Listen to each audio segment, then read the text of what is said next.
For almost 450 years, European powers were a huge force in Kerala. But their influence went way beyond just the spice trade or conquest. It actually wove itself into the very fabric of daily life. I mean, from the food on your plate to the words you speak every day. So let's dive into how these seemingly foreign influences became a totally inseparable part of Kerala's identity. So to get us started, let me ask you something. Take a look at these three things: the humble cashew nut, maybe the chair you're sitting on right now, and the fiery red chili that defines so much of Kerala's incredible food. What in the world could possibly connect them? They seem completely random, right? But believe it or not, they all share one single and pretty surprising origin story.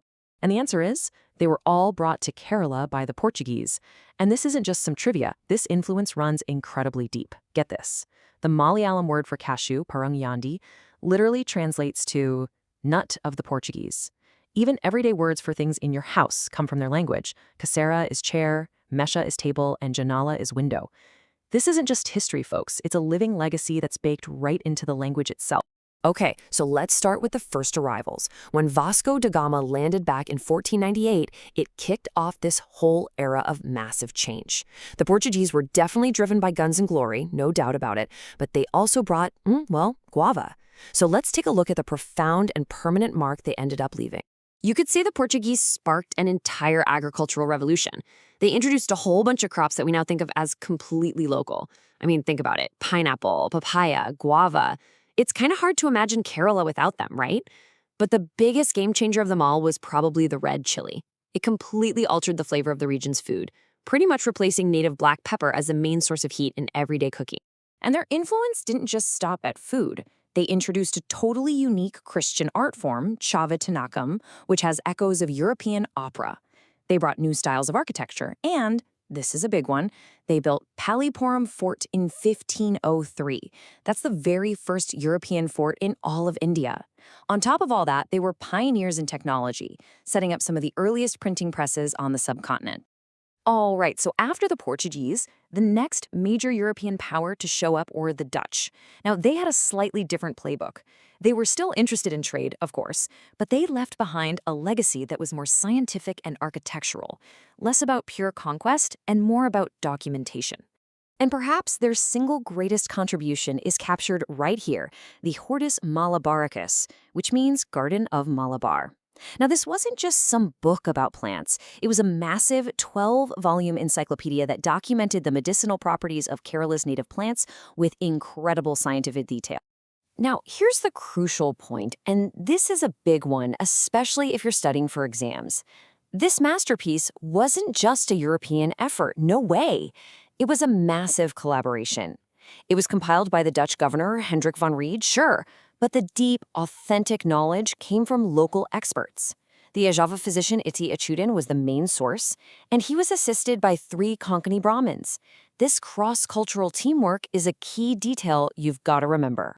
So let's be crystal clear about why this book is so important.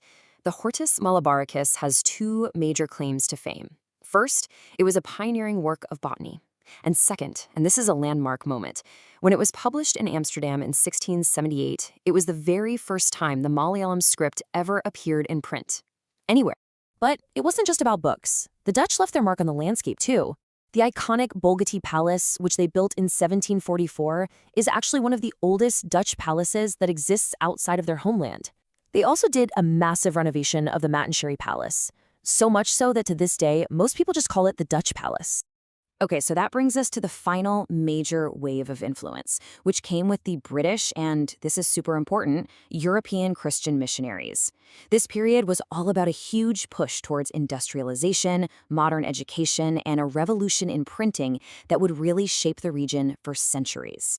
The German Basel mission, which was really active in the Malabar region, was particularly focused on industry.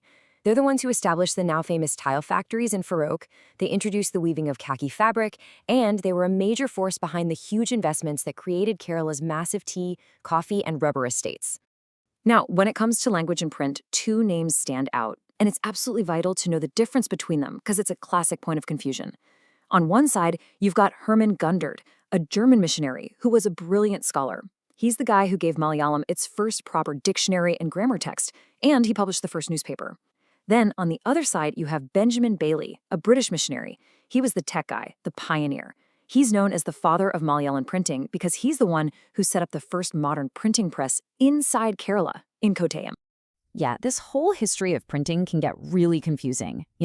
Who did what first, where, when, it's a real trap zone. So let's just take a moment to untangle all of this with a nice, clear timeline. It's really just a sequence of firsts that build on each other.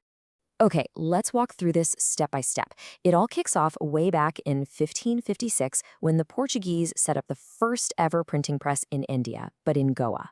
Then, over a century later, in 1678, we see the first Malayalam script appear in print. But remember, that was in Amsterdam with the Dutch Hortus Malabaricus. Then, the action shifts to Kerala itself. In 1821, Benjamin Bailey establishes the first modern press inside Kerala. Just 3 years after that, he prints the first Malayalam book there. And then finally, in 1847, Herman Gundert uses this new technology to launch the very first Malayalam newspaper. See? Each step is its own distinct, crucial milestone. All right, after all that detail, let's just zoom out and pull it all together. This slide gives us a perfect summary. You've got the Portuguese, who brought new crops, art forms, and words. You've got the Dutch, who gave us that scientific masterpiece, Hortus Malabaricus. And then you have the British and the missionaries, who drove industrialization and the modernization of the Malayalam language, with dictionaries and newspapers. Each power really did leave its own distinct and lasting legacy. And that's really the core takeaway here. This whole 450-year period was about so much more than just business. It was a time of deep, irreversible change that reshaped pretty much every aspect of life in Kerala, leaving an imprint that's still visible everywhere you look today. So all this brings us to one final thought to chew on. We know for a fact that the Portuguese built the very first European fort in India. So why is it that later contributions, like the Dutch palace or the British railway system, often seem so much bigger in our collective memory? It's an interesting question about what we, as a society, choose to remember and how different kinds of influence leave very different kinds of marks on history. Something to think about.